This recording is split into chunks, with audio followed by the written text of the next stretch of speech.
Hey everyone, before we dive in, hit that subscribe button so you don't miss out on more real stories like this one. I never imagined my engagement would fall apart behind a locked bedroom door. I pictured toasts, good times, possibly waking up with a headache, the sort of evening you'd reminisce about fondly years later. Instead, it wrapped up quietly, with my fingers still gripping a doorknob I regret twisting. My name's Alex, 34, project coordinator. The reliable type. The guy who arrives on time, settles bills promptly, and recalls special dates without needing hints.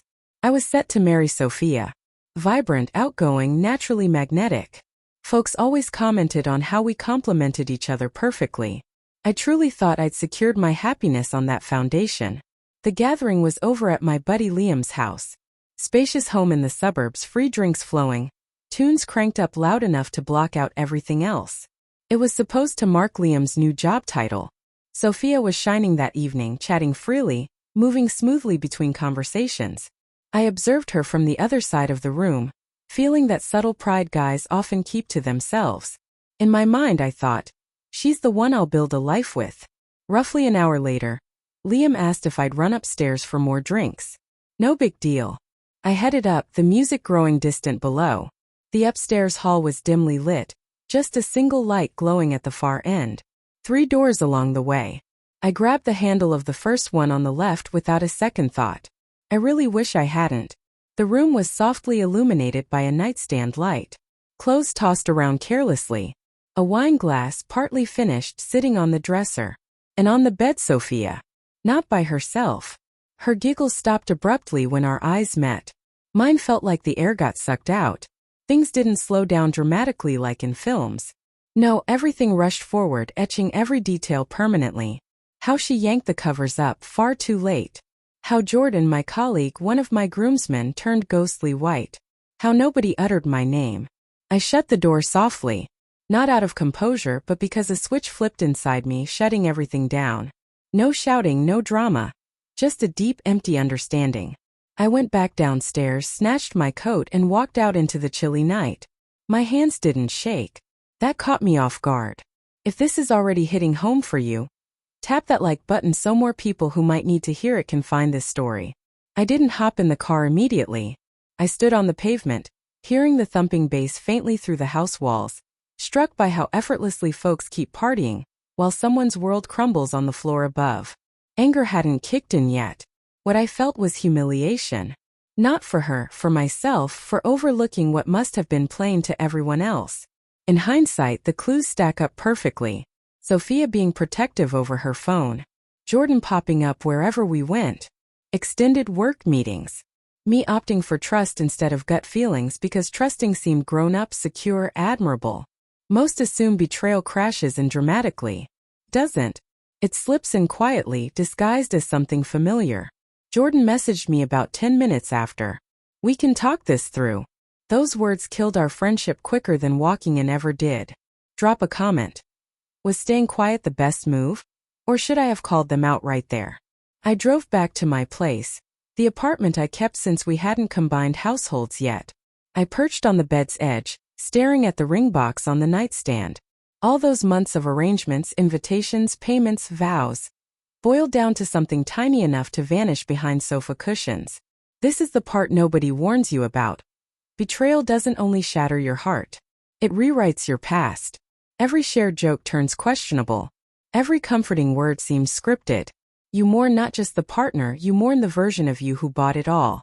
I didn't break down that night. I tidied up meticulously, as though neatness could reverse the mess. As if organized spaces could straighten out twisted realities. The following morning Sophia rang, left a tearful message, begging forgiveness, claiming it just happened. Type clarity in the comments if you think certain doors get opened for a purpose.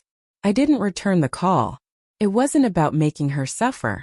It was about safeguarding the fragile piece of me that had finally reawakened, my sense of worth. By midday word had spread.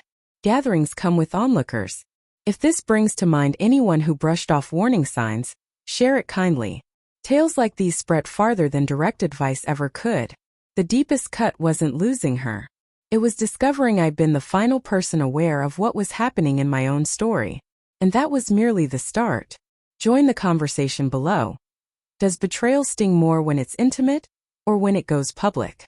The following days seemed surreal, like navigating a life that wasn't mine anymore. Texts flooded in, some friends checking on me, others acting oblivious. Jordan vanished entirely.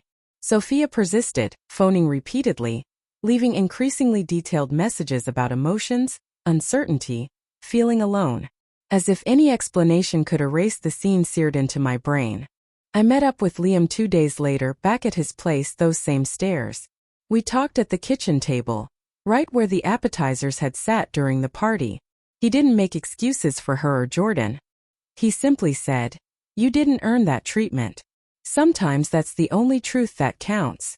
What shocked me was how fast concern shifted to suggestions. Consider therapy. Everyone slips up. Good thing it happened pre-wedding.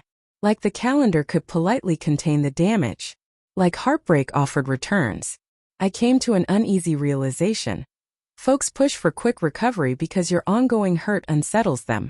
They demand closure more than they allow it. Sophia appeared at my doorstep a week later. Eyes swollen, wearing that old hoodie I once adored. She spoke my name like it was still hers to claim. I didn't let her inside. She repeated her apologies. Insisted it was meaningless. Blamed fear of settling down. Called Jordan a temporary escape. Declared I was her true love. I listened without interrupting. My calm unnerved her more than rage ever could have. When she wrapped up, I replied, "You didn't only cheat. You picked somebody else when it counted." She sobbed intensely. I felt unburdened. I returned the ring. Not with flair, just set it in her hand and folded her fingers over it. I explained I wasn't furious, but I was finished. Trust doesn't reboot just because remorse arrives tardy. That evening, I rested more peacefully than I had in ages. The aftermath dragged on. Shared friends chose allegiances subtly. Few faded out. Others stepped up unexpectedly. I discovered who honored limits and who only valued ease. Jordan sent one email, lengthy, blending ownership with excuses. I trashed it without reading. Not every plea merits your time to achieve peace. Time moved forward. The chatter died down. The quiet shifted, not void but genuine. I began appreciating small things anew. Sunlight in the mornings. Consistent workouts. Solo dinners that surprisingly tasted great. It wasn't joy yet, it was stability, and that counted for a lot. Here's the reality no engagement announcement mentions. Love detached from loyalty is merely an act.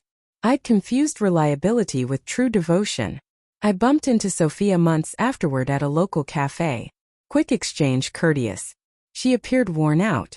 I felt neutral. That's when I knew I'd moved on. People wonder if I'd change anything.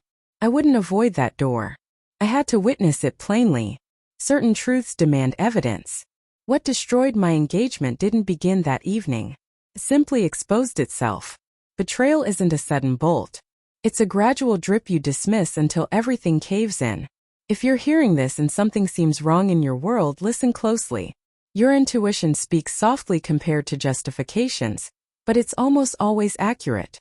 I hold no grudge against Sophia. None toward Jordan. I don't even regret us. It taught me the price of neglecting my own voice, and the worth of leaving without pleading to be selected. I didn't forfeit a future. I reclaimed mine. Before you head out, give this video a like. Comment your take on this. In a relationship, does love outweigh respect? Or is it the other way around? And subscribe if you're ready for more honest narratives that deliver the raw truth without softening the edges.